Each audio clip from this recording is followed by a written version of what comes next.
प्राण मेरे जीवन मेरी जान, मेरे बाबा मेरे प्राण मेरे जीवन मेरी जान।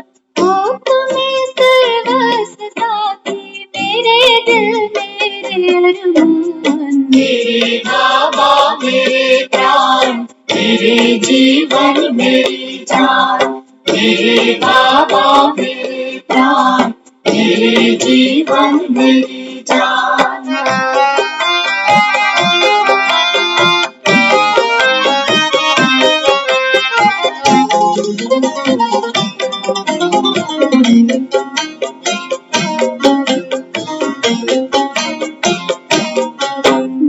कौन सा संबोधन हो कैसे अभिनंदन, कौन सा संबोधन हो कैसे अभिनंदन, तुम्हें याद करता जन जन प्यारे प्रभु करुणा निधान, मेरे बाबा मेरे प्राण मेरे जीवन मेरी जान, मेरे बाबा मेरे प्राण मेरे जीवन मेरी जान।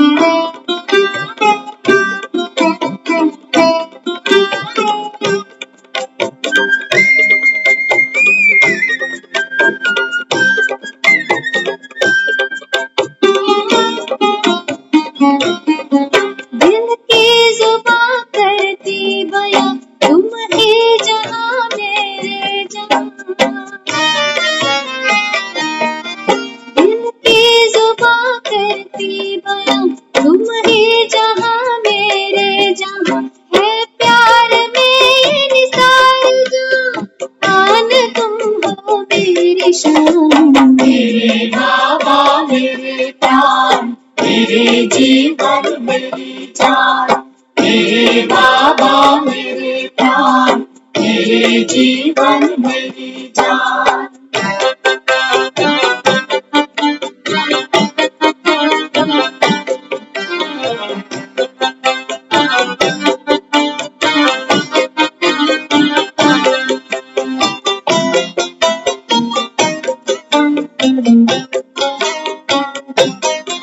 गुणगान घर तेरा करूं, गुणवान भी तुम सा बनूं,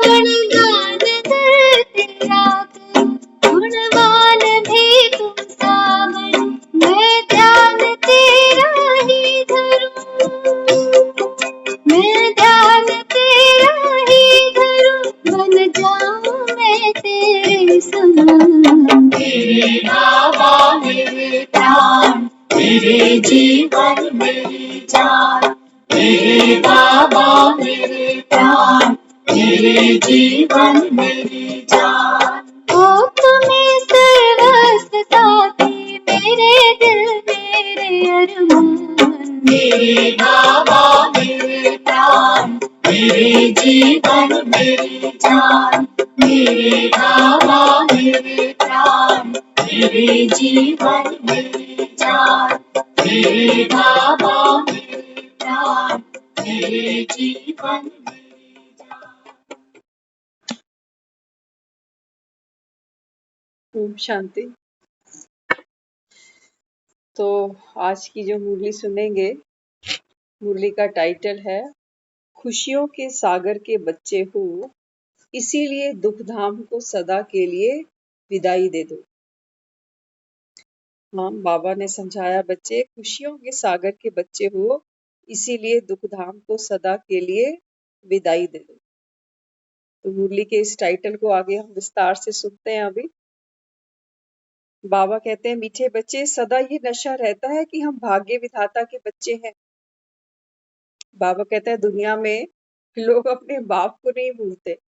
छोटे मोटे पद पर बैठ जाते हैं तो कैसे धौंस जमाते हैं, पता है मेरा पापा कौन है। वो बाबा कहते हैं तुम अपने बाप को भूल जाते हो जो संसार का भाग्य विधाता है। बाबा कहता है आपको ये नशा रहता है कि हम तो भाग्य विधाता के बच्चे हैं। भाग्य विधाता बाप बन गया और क्या चाहिए। हाँ, बाबा कहता है बाप बन गया तुम्हारा, भगवान तुम्हारा बाप बन गया। बाबा कहता है अब क्या चाहिए? बाबा कहता है जिसका बाप भगवान हो ना, दुनिया के सारे खिलौने, सारे ऐश्वर्य उसकी झोली में अपने आप आकर पड़े। तुम बाप बना के तो देखो। हम्म, तो सब चाहनाएं पूरी हो गई कि और रही हुई है। बाबा कहता है एक बार चेक करो भीतर भीतर कि सब चाहना पूरी हो गई या और कोई दबी हुई इच्छा है अभी, कि ये तो मिला ही नहीं अभी। हम्म, बाबा कहता है बच्चे सदा नशा बढ़ता जाता है या कभी कम हो जाता है, कभी बढ़ता है कभी कम होता है। जब माया आती है तब फिर क्या करते हो? हम्म, माया आती है, माया हमारे संकल्पों के रूप में जन्म ले लेती है। हम्म, तो हमको कंपेयर करके दिखाती है देखो दुनिया के पास तो कितना वैभव है, कितने बड़े बड़े पद हैं, तुम्हारे पास क्या है? हम्म, वो एक फिल्म देखी थी ना, अभी याद आ गया। हाँ, उसमें जो दिखाया है, एक बेटा दूसरे भाई को कहता है, दो भाई आपस में कहते हैं कि मेरे पास बंगला है, हाँ, बैंक बैलेंस है, नाम है, शोहरत है, तेरे पास क्या है? तो वो कहता है मेरे पास तो माँ है। अब बाबा कहता है इतना प्यार क्या तुमको बाप से है कि माया जब तुमको ये आकर कहे कि मेरे पास तो पैसा है, बैंक बैलेंस है, वैभव है, शोहरत है, तेरे पास क्या है? तो बाबा कहता है तुम ये फक्र से कह सकते हो माया को कि मेरे पास मेरा बाप है। हम्म, तो बाबा कहते हैं कि बच्चे जब माया आती है तब फिर क्या करते हो? फिर ये नशा कम हो जाता है। बाबा कहता है फिर तो तुम्हारा नशा कम हो जाता है। माया तो अंत तक आनी ही है। बाबा कहता है बच्चे ये माया तो अंत तक आएगी क्योंकि चेक करेगी ना हमको। अंत तक बाबा कहता है ये तुमको संपूर्ण बनाने के लिए तुम्हारी सहयोगी बनेगी। बीच में कोई बाबा कहता है कमी आएगी तो झट तुमको समझ में आ जाएगा कि हाँ आज हम यहाँ चूक गए, आज हमको याद नहीं रहा कि हमें बाप मिला। तो बाबा कहता है बच्चे माया तो अंत तक आनी ही है, क्योंकि माया नहीं आए तो फिर माया जीत कैसे बनो? बाबा कहता है अगर दुश्मन ही मैदान में नहीं आए तो बाबा कहता है फिर जीत किस पर पाओगे? हम्म? तो माया का आना ये तो होना ही है, लेकिन आपका काम है माया जीत बनना। माया जीत हो या कभी हार कभी जीत। हम्म? बाबा कहता है ऐसा तो नहीं कि पल में हारे पल में जीत बैठे। हम्म? क्योंकि बाबा कहता है सारा जो खेल है वो मन पर ही है। कहते हैं ना दुनिया में मन जीते जगत जीत। मन जीते माना अपने संकल्पों को जीत लेना। व्यर्थ को बाबा कहता है पैदा ही नहीं होने दो। समर्थ ही सुनो, समर्थ ही देखो, समर्थ ही बोलो, समर्थ ही बनते चले जाओ।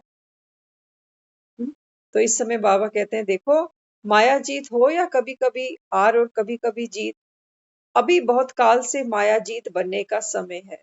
बाबा कहते हैं बच्चे ये तो अभी पुरुषार्थ का समय है। कभी हार कभी जीत नहीं, सदा माया जीत। बाबा कहता है भगवान के बच्चे हो ना, तो हार तो तुमको शोभा ही नहीं देती। देवी देवताओं के गले में हार चढ़ाए जाते हैं, ये निशानी है उनकी जीत की। हाँ, और बाबा कहता है तुम माया से अपने गले में हार डलवा लेते, माया तुमको हरा के चली जाती। हम्म, तो बाबा कहता है आपके गलों में, तो बाबा कहता है भक्त आत्माएं कितने हार चढ़ाती, तो ये निशानी किसकी है? क्योंकि संगम पर बाबा कहता है आप माया से सदा जीते हो, इसीलिए देवी देवताओं के गले में फूलों की माला चढ़ाई जाती है। तो आगे देखो बाबा के सामने जो बच्चे बैठे हैं ना वो इंडियंस नहीं है, हाँ, जो हिंदी नहीं जानते। तो बाबा उनको संबोधन करते हुए कहते हैं अभी तक हिंदी नहीं समझते हो, क्योंकि मुरलियां तो हिंदी में ही आती है ना, तो और लैंग्वेजेस में इनको ट्रांसफर किया जाता है। हम्म, तो बाबा कहता है बच्चे अभी तक हिंदी नहीं समझते हो, क्योंकि सतयुग में जाना है, वहां आपकी यह भाषा नहीं होगी। कोई फ्रेंच बोले, कोई इंग्लिश बोले, कोई तमिल बोले, कोई बंगाली बोले, बाबा कहता है वहां तो एक ही भाषा है, हिंदी भाषा। हाँ, तो बाबा कहता है सतयुग में जाना है तो भाषा तो सीखो ना। आप सबकी आदि भाषा हिंदी है, तो बोलना नहीं भी आवे तो कम से कम समझना तो आवे। बाबा कहता है अभी इतनी तो मेहनत करो कि कम से कम समझ तो जाओ। धीरे धीरे बाबा कहता है बोलना भी आ जाएगा। तो कौन हिंदी समझता है, हाथ उठाओ। बाबा ने बच्चों से पूछा कि अब हिंदी कौन समझते हैं। बाबा कहता है बच्चे हाथ उठाओ। समझने के लिए पुरुषार्थ करो, क्योंकि बाप जिस भाषा में बोलते हैं वह भाषा तो समझनी चाहिए ना। अब देखो, हमको तो ये पुरुषार्थ नहीं करना पड़ा, हम तो जन्म से हिंदी बोलते आ रहे हैं। ऐसे कितने हैं बाबा के बच्चे जो हिंदी नहीं जानते और मुरलियों की समझानी लेने के लिए पहले वो हिंदी भाषा भी सीखते हैं। है ना लगन, कहोगे ना इसको लगन। तो बाबा कहता है बच्चे बाप जो भाषा बोलते हैं वह भाषा तो समझनी चाहिए। वैसे भी देखो, अगर इंग्लिश बोलने वाले माँ बाप होंगे तो बच्चे भी इंग्लिश सीख जाएंगे। बाबा कहते हैं जैस जो भाषा माँ बाप बोलते हैं वो बच्चा भी सीख जाता है। तो बाबा कहता है मैं तो हिंदी सुनाता हूँ। इसलिए बाबा कहते हैं कि बच्चे आप भी हिंदी को कम से कम समझना शुरू करो। धीरे धीरे बाबा कहता है फिर बोलने की आ जाए।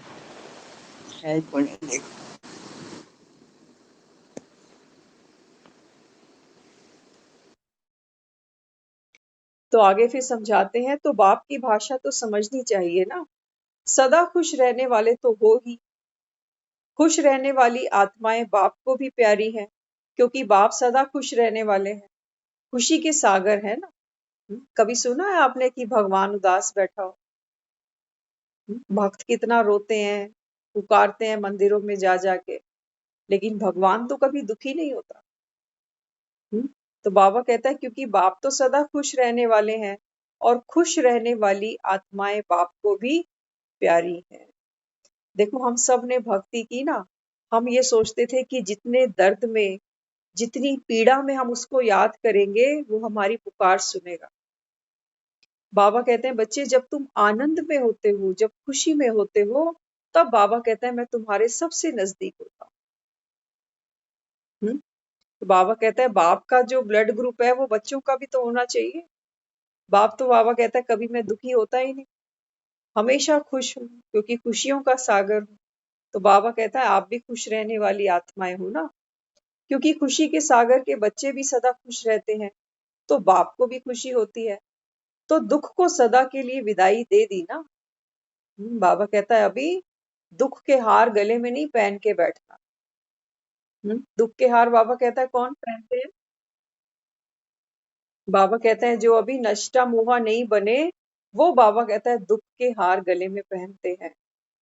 या बाबा कहता है कि दुख को सदा के लिए विदाई दे दी ना, या कभी कभी निमंत्रण दे देते हो। दुख की दुनिया से निकल चुके दुख धाम में रहते हो क्या। बाबा कहता है तुमने कलयुग छोड़ दिया या अभी बैठे हो कलयुग के अंदर ही।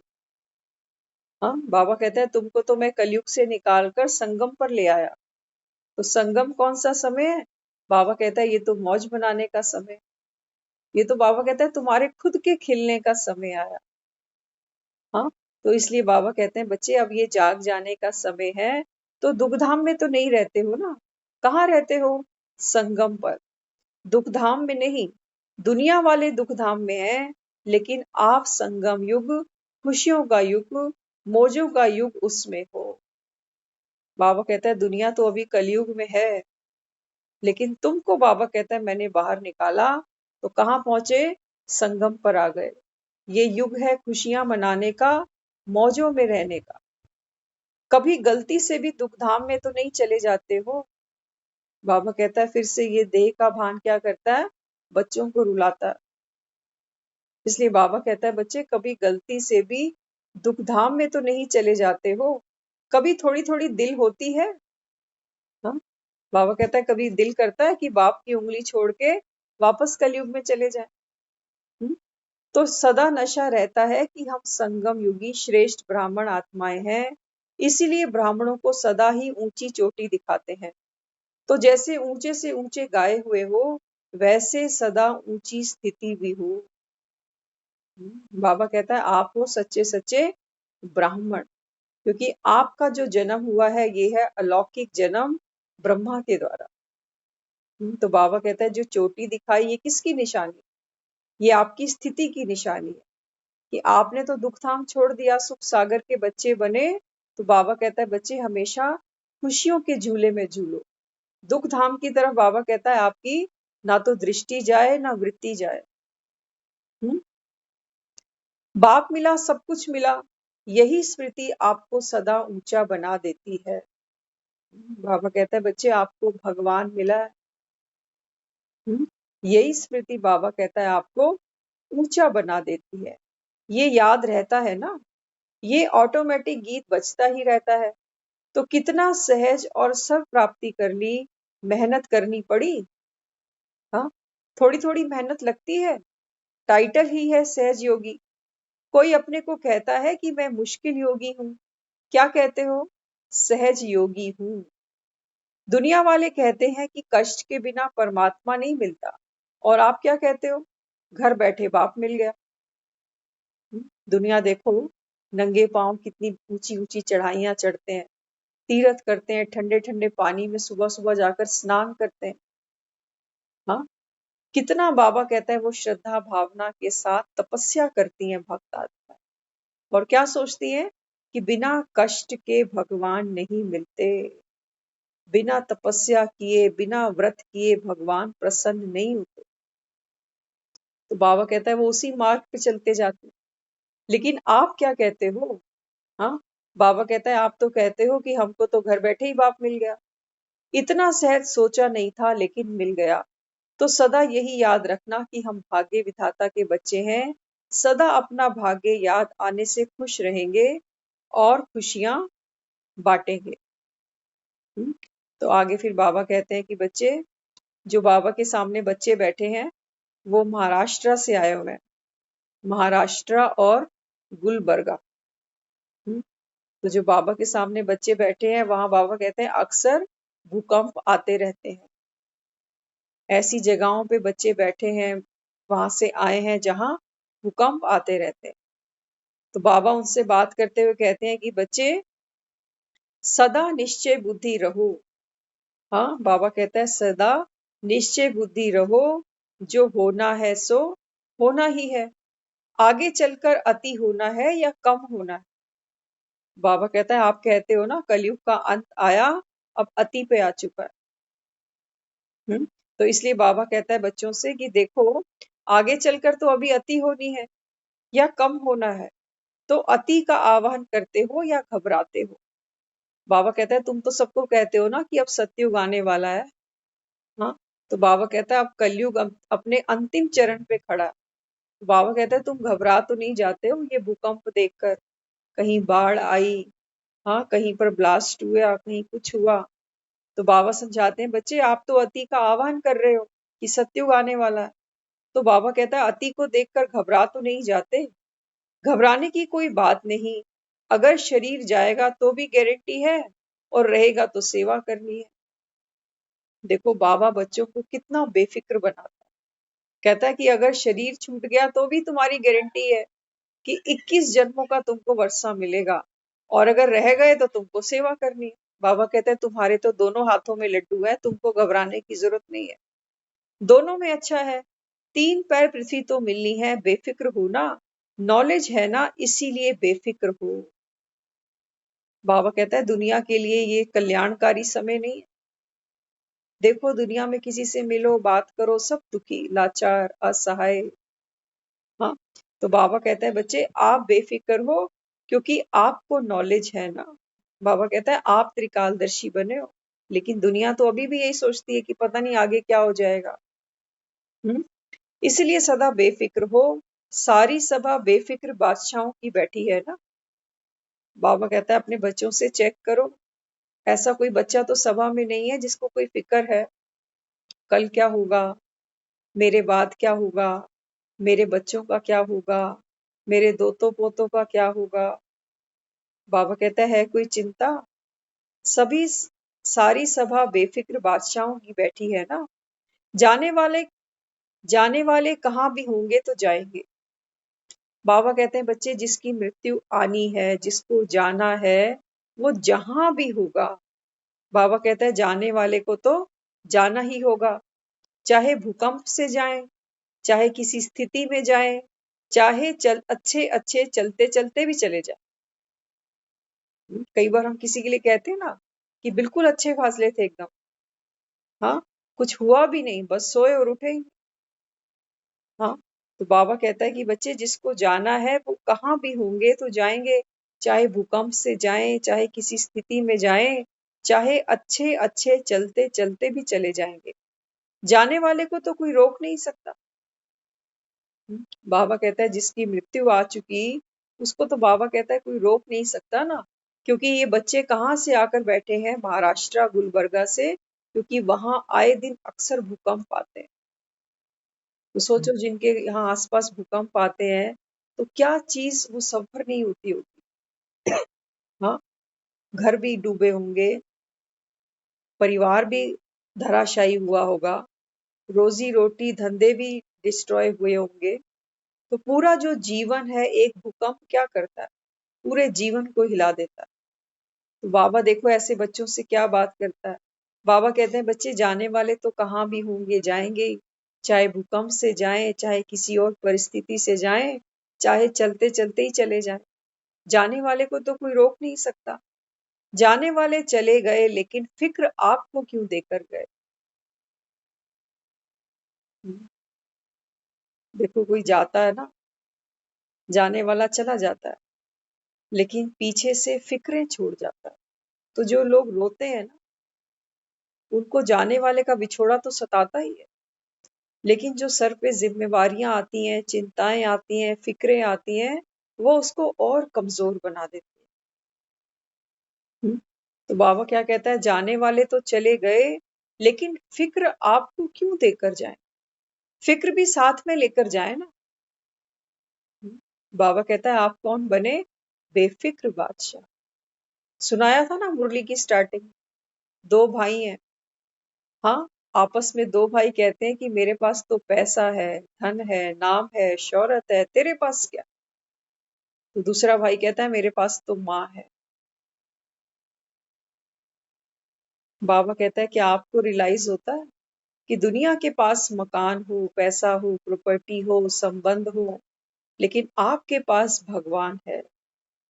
इतना निश्चय बुद्धि, बाबा कहता है आप बच्चे हो, और जिसके साथ भगवान बैठा है, बाबा कहता है उसको काहे की फिक्र।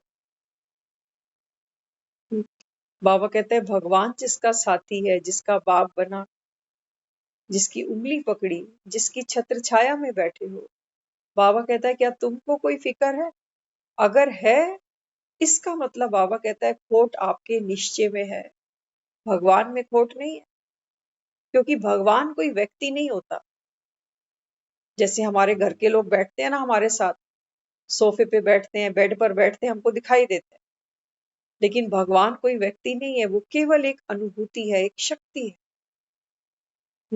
तो बाबा कहते हैं कि बच्चे फिक्र भी फिर साथ में लेकर जाएं। फिक्र आपको क्यों देकर गए, ज्ञान की शक्ति है ना। बाबा क्या है, ज्ञान का सागर है, शक्तियों का सागर है, प्रेम का सागर है। तो बाबा कहता है जिसके पास ये ज्ञान है, उसको बाबा कहता है कभी कोई चिंता छू नहीं सकती। जाने वाले ने जाना है, बाबा कहता है कोई रोक नहीं सकता। तो जो उसकी हिस्से की फिक्रें हैं, बाबा कहता है तुम क्यों लेकर बैठ गए। बाबा कहता है इसलिए फिक्र नहीं लेना। फिक्रों का वर्षा बाबा कहता है आपके लिए नहीं है अभी। हर ड्रामा का सीन बाबा कहता है कल्याणकारी है। हर सीन में बाबा कहता है कल्याण समाया है। अभी आपको दिख रहा है या नहीं दिख रहा। इसलिए बाबा कहता है बच्चे ज्ञान की शक्ति है ना, होने वाला होना है, आप सभी तो बेफिक्र बादशाह हो। तो बाबा कहता है जो होना है तो होना ही है। बाबा कहता है आप तो सदा बेफिक्र बादशाह हो। तो आगे फिर बच्चे बाबा से सुनते हैं, सदा अपने आप को कल्प कल्प की अधिकारी आत्मा अनुभव करते हो कि भगवान ने मुझे कोटों में कोई, तो कोटों में भी कोई में मुझको भगवान ने चुना।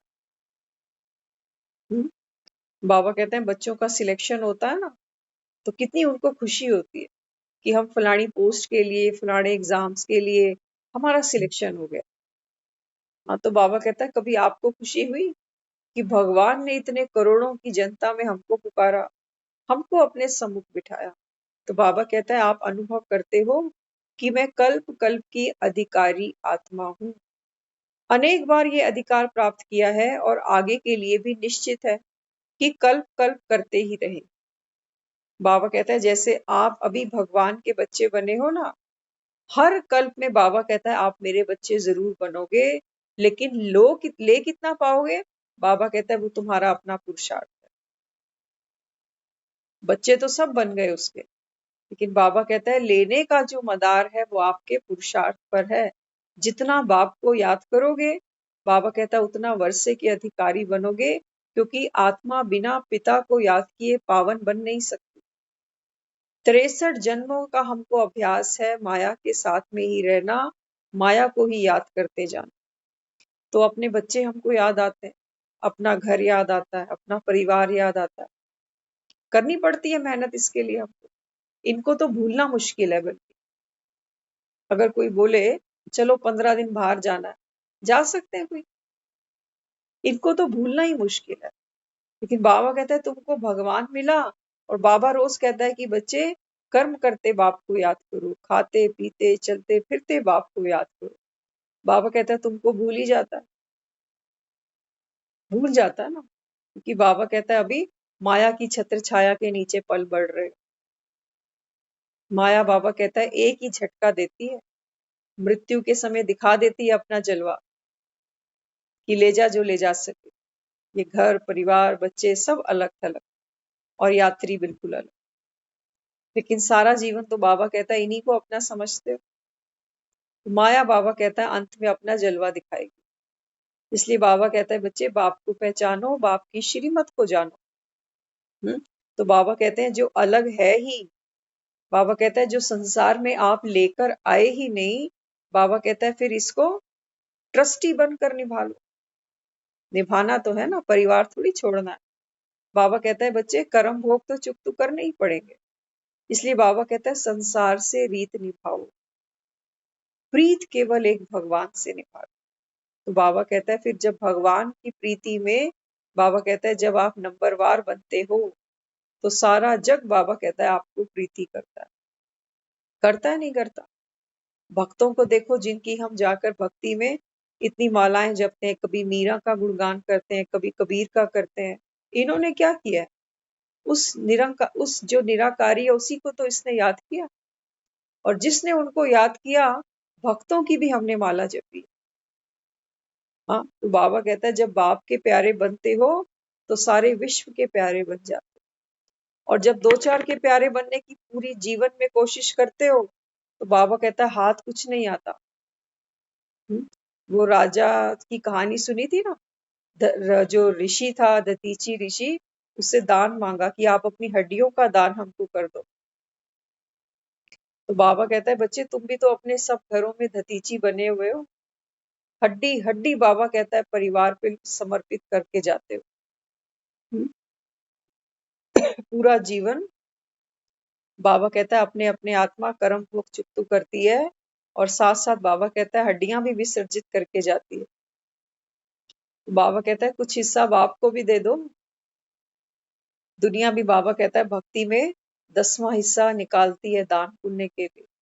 तो बाबा कहता है कम से कम दिन में 24 घंटे हैं, 10वां हिस्सा बाबा कहता है मेरा भी बनता है।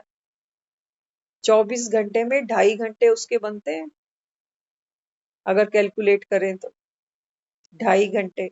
तो कहता है ये सिर्फ मेरे से प्रीत निभाई आपने, या दुख के समय तुमको मेरी याद आएगी और मेरी फोटो के आगे आकर रोओगे?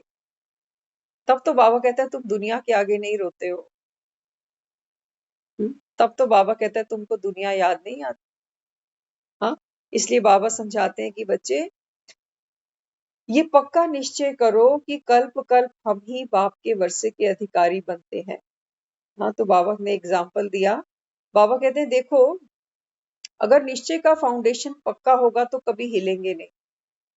हाँ, बाबा कहता है अगर आपका निश्चय पक्का हुआ तो कोई भी परिस्थिति आती है, बाबा कहता है आप कभी हिलेंगे नहीं, चाहे कितने भी तूफान आ जाएं, कितने भी भूकंप आ जाएं, लेकिन आपको हिला नहीं सकते क्योंकि फाउंडेशन पक्का है। फाउंडेशन कौन सा? सबसे पहला फाउंडेशन मैं आत्मा, दूसरा फाउंडेशन आत्मा तो मेरा पिता कौन? परम आत्मा। तीसरा फाउंडेशन ड्रामा कल्याणकारी है। चौथा फाउंडेशन ब्राह्मण परिवार पे निश्चय। जैसे एक घर की 4 दीवारें होती हैं ना, ऐसे ही बाबा कहता है ये तुम्हारे 4 निश्चय पक्के होंगे तो बाबा कहता है फिर कोई भी परिस्थिति, कैसा भी भूकंप आपको हिला नहीं सकता। अभी भी देखो प्रकृति का भूकंप आता है तो कौन सी बिल्डिंग गिरती है? बाबा कहता है कभी अर्थक्वेक आता है तो जो कच्ची फाउंडेशन है वो पहले गिर जाती है। तो बाबा कहता है जो कच्ची बिल्डिंग है वो गिर जाती है। आपका फाउंडेशन कितना पक्का है? हिलने वाला है क्या? हिलेंगे नहीं, लेकिन थोड़ी दरार आ जाए। कभी कभी क्या होता है कि बिल्डिंग गिरती तो नहीं है लेकिन बीच में दरारें आ जाती। हाँ, तो बाबा कहता है आपका निश्चय पक्का है। बाबा कहता है कई बच्चों का निश्चय इतना पक्का तो है कि गिरता नहीं है, फाउंडेशन पक्की है, बिल्डिंग नहीं गिरती, लेकिन बाबा कहता है बीच में दरारें आ जाती है। दरारें आना माना संशय आ जाता कि पता नहीं वाकई सत्युग आने भी वाला है कि नहीं। कभी हमने शास्त्रों में तो पढ़ा सुना नहीं है ऐसा, हाँ, कि भगवान आकर पढ़ाता भी होगा। ये तो हमने सुना है कि भगवान वरदान देता है, ये तो सबने सुना है कि जब कोई ऋषि मुनि उसको याद करते हैं, तपस्या करते हैं, तो भगवान प्रसन्न होकर उसको वरदान दे देता है। बिना तपस्या के तो वरदान नहीं देता ना, इतना तो हमको पता है। बिना तपस्या के तो नहीं देता ना, या तो भोलों को लुटा देता है वो, या जो तपस्या करते हैं उनको लुटा देता है। हाँ, तो बाबा कहते हैं बच्चे ये पढ़ाई भी तो तपस्या है, क्या पढ़ाई को तपस्या नहीं कहते? पूरा जीवन बाबा कहता है आप कमाने के लिए एक जीवन पढ़ाई करते हो। छोटा सा बच्चा अभी 2.5-3 साल का, उसका करियर शुरू हो चुका। पहले वो स्कूल जाएगा, फिर कॉलेज जाएगा, फिर कोई प्रोफेशनल कोर्स, फिर कोई नौकरी, फिर कुछ क्या, फिर कुछ क्या, 60 साल तक कमाता रहेगा। बीच में बीमार पड़ गया तो कोई गारंटी भी नहीं, आयु कितनी है कुछ कह नहीं सकते, है ना। तो बाबा कहता है देखो दुनिया में कितना, बाबा कहता है कुछ कुछ है जो अनसर्टेन है, कभी कुछ भी हो सकता है, लेकिन फिर भी बाबा कहता है आप बच्चों को कितनी मेहनत से पढ़ाते हो। पढ़ाते हैं ना, क्योंकि हमको पता है कि पढ़ाई के बाद ही कमाई है। हाँ, तो बाबा कहता है ये जो रूहानी पढ़ाई पढ़ते हो, ये पढ़ाई बाबा कहता है जन्मों जन्मों तुम्हारे काम आने वाली है। डिग्री तो इसकी हमको कोई रिटर्न में ठप्पा मार के नहीं देने वाला, इसकी डिग्री आत्मा स्वयं खुद को देती है। आज सुबह की मुरली अगर आपने सुनी हो तो बाबा ने महाभारत के ऊपर खूब चर्चा की है आज की मुरली में। और बाबा ने बोला कि बच्चे महाभारत, इसको बाबा कहता है हाईलाइट करो कि वास्तव में सच्ची महाभारत थी कौन सी। ये धृतराष्ट्र कौन है, ये गांधारी कौन है, ये शकुनी कौन, दुर्योधन, दुशासन, ये पांडव, ये द्रौपदी, ये अर्जुन, ये कृष्ण, बाबा कहता है ये सब कौन है। बाबा कहता है इनका विचार सागर मंथन करो और देखो कितनी सुंदर बात सामने आती है। महाभारत का जो बीज है वो है धृतराष्ट्र, और धृतराष्ट्र क्या दिखाया? जन्म से नेत्रहीन दिखाया। बाबा कहते हैं बच्चे ये तो तुम सब हो, जन्म से नेत्रहीन है, जन्मों जन्मों से ना खुद को पहचानते हैं, कहाँ से आए वो भी नहीं पता, धक्के ही खा रहे हैं बस। हाँ, तो धृतराष्ट्र क्या करता है? जो अपनी महत्वाकांक्षाएं खुद पूरी नहीं कर पाया, उसका सारा जोर अपने बच्चों पे डाल दिया। खुद तो राजगद्दी नहीं ले पाया, लेकिन दुर्योधन को देखना चाहता है कि राजगद्दी का अधिकारी बन जाए। तो आज हम क्या है? हम खुद तो अंधे हैं ही हैं। अपने जीवन में तो हमने जो करना था कर लिया, अब हमारा सारा पुरुषार्थ अपने बच्चों पर है कि देखो ये सीटें हमको तो नहीं मिली, तुम लेकर दिखा दो। करते हैं ना। और फिर क्या दिखाया? धृतराष्ट्र ने जिसके साथ शादी करी है वो गांधारी, वो शिव की भक्तनी है, वो नेत्रहीन नहीं है, लेकिन आंखों पर पट्टी बांध चुकी है। बाबा कहता है ये धृतराष्ट्र तो तुम्हारा मन है अंधा। बाबा कहता है ये बुद्धि भी पीछे पीछे लग गई इसके, आंखों पर पट्टी बांध ली इसने, तो जहां मन भटकता है बुद्धि पीछे पीछे चलती जाती है। और फिर ये शकुनी, ये जो लंगड़ा चलता है, बाबा कहता है ये है तुम्हारे संस्कार। आज हमारी खुशी दूसरों पर डिपेंड है, एक टांग पर हम चलते हैं, एक टांग हमारे पास है ही नहीं। कहते हैं कोई अच्छे से बात कर ले, कोई रिस्पेक्ट दे दे, तो पूरा जीवन हम ऐसे ही लंगड़ाते लंगड़ाते लंगड़ाते इस दुनिया से निकल जाते। एक एक करेक्टर बाबा कहता है ढूंढो ये कहाँ है। महाभारत का एक एक करेक्टर हम सबके अंदर है, हम सबके अंदर। हाँ, तो बाबा ने आज की मुरली में समझाया। बाबा कहता है ये जो महाभारत है ना, जिसपे इतनी फिल्में बनी, इतने सीरियल बने, बाबा कहता है लोग इसको बड़े प्यार से देखते हैं। लेकिन बाबा कहता है आप इसका रहस्य जानकर, सार जानकर, बाबा कहता है दूसरों को समझाओ कि ये गीता का जो सार सुनाया गया, गीता का उपदेश सुनाया गया, क्या सिर्फ एक अर्जुन के लिए था? क्या सिर्फ एक अर्जुन ही था पूरे संसार में जिसको भगवान ने उद्धार करना था? बाकी दुनिया कहाँ जाएगी? ये जन्मों जन्मों से लोग घाटों पर जा रहे हैं, कोई काशी, कोई वृंदावन, कोई अमरनाथ। इतनी दुनिया का उद्धार कौन करेगा? क्या राम आएगा तो एक ही को पार लगाएगा क्या? बाबा कहता है ये दुनिया तो मृत्यु लोक है सारी, और सब बाबा कहता है मौत की गोद में बैठे हो। तो क्या सोचते हो? बाबा कहते हैं बच्चे ये है सच्चा सच्चा गीता का उपदेश जो भगवान आकर अपने बच्चों को सुनाते हैं। हाँ, तो बाबा कहता है मेरा वर्षा सबके लिए है, तुम ही कौरव हो। बाबा कहता है तुमसे ही छटाई करके मैं पांडव बना रहा हूँ। बाकी ऐसा नहीं है कि कौरव अलग और पांडव अलग। बाबा कहता है धृतराष्ट्र क्या था ना, अंधे के पुत्र अंधे, वो बिल्कुल सत्य बोला उस कि अंधे का पुत्र अंधा। तो बाबा कहता है ये सारी दुनिया तो अंधी है अभी।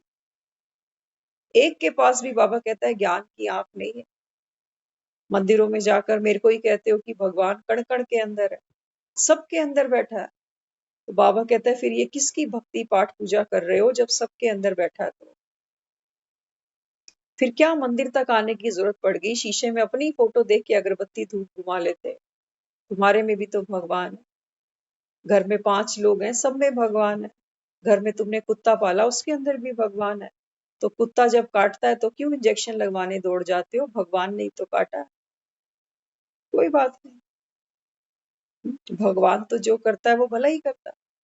किसी ने गाड़ी से एक्सीडेंट कर दिया तो भगवान ही तो चला रहा था, क्यों उसको थाने कचहरी तक लेकर चले जाते? बाबा कहता है ये तुम्हारा ज्ञान, बाबा कहता है ये मक्कड़ जाल तुमने ही बुना और तुम ही इसके अंदर फंस कर बैठे हो। मकड़ी होती है ना, वो जो जाला बुनती है वो अपने मुख से बुनती है सारा, जो लार होती है उसके अपने मुख से निकलती है। बाबा कहता है ये तो तुम अंधविश्वास कर करके कहाँ पहुंच गए? अभी उतरती कला। अभी बाबा कहता है मैं तुमको चढ़ती कला में लेकर जाऊंगा, और तुम्हारे बहाने बाबा कहता है सारे जगत का उद्धार हो जाएगा। तो यहाँ बाबा हमको समझाते हैं कि बच्चे हमेशा बाप पर पूरा निश्चय हो, कभी भी बुद्धि डगमग ना हो, क्योंकि बाबा कहता है बच्चे जो होना है तो होना ही है, ड्रामा कल्याणकारी है। और बाबा कहता है किसी ने शरीर भी छोड़ा तो भी बाबा कहता है आपकी स्थिति अचल अडोल रहे, क्योंकि बाबा कहता है जाने वाले को तो कोई रोक नहीं सकता। तो जाने वाला बाबा कहता है जब गया तो तुमको फिक्र क्यों देके गया? कोई चीज अच्छी वर्षे में लो ना किसी से। वर्षा माना जो हमको सुख दे। जाने वाला चला गया, अगर वो आपको अपनी बीमारी दे जाए तो हम ले लेंगे? लेंगे? तो हम क्यों उसकी चिंता पकड़ लेते हैं कि हाय बेचारे का क्या हुआ होगा, जन्म हुआ कि नहीं हुआ? बाबा कहता है मैं बैठा हूं ना पीछे। हाँ, बाबा कहता है बैक स्टेज मेरे हाथ में है, तुम चिंता नहीं करो। इसलिए बाबा समझाते हैं कि बच्चे बेफिक्र हो ना, क्योंकि आपको तो नॉलेज मिल गई। तो सदा बाबा कहता है बेफिक्र बादशाहों की ये सभा है, होने वाला तो होना ही है, लेकिन आप सभी बेफिक्र बादशाह हो। और यही बाबा कहता है आपका वर्षा है, और वर्षे को बाबा कहता है हमेशा आगे बढ़ाया जाता है। बाप जो बच्चों को प्रॉपर्टी दे के जाए बाबा कहता है बच्चे वो भले जो उस प्रॉपर्टी को आगे बढ़ाएं। तो बाबा कहता है मैं तो तुमको खुशी का वर्षा दे रहा हूं क्योंकि मैं खुशियों का सागर, तो तुम मेरे बच्चे हो। बाबा कहता है खुशियों को आगे बढ़ाओ, खुशियों को बांटो। तो बाबा कहता है बच्चे कलयुग तो आपने छोड़ दिया, अब बाबा कहता है दुख धाम को परमानेंट विदाई दे दो। कभी भूल कर भी बाबा कहता है उस और पैर नहीं रखना, पैर माना बुद्धि। बुद्धि बाबा कहता है कभी भूल कर भी उस और नहीं भटके, क्योंकि संजय किसके साथ बैठा हुआ है? धृतराष्ट्र के साथ बैठा हुआ है। अंधे को ही ज्ञान सुनाया जा रहा है। तो बाबा कहता है बच्चे तुम ही धृतराष्ट्र हो, तुम ही संजय हो। अपने आप को बाबा कहता है अभी तैयार करो ज्ञान स्वरूप बनकर। बाबा कहता है इस बंधनों से अपने आप को मुक्त करो और अब घर जाना है निर्बंधन बन के बाबा के साथ हाथ में हाथ देके। ओम शांति।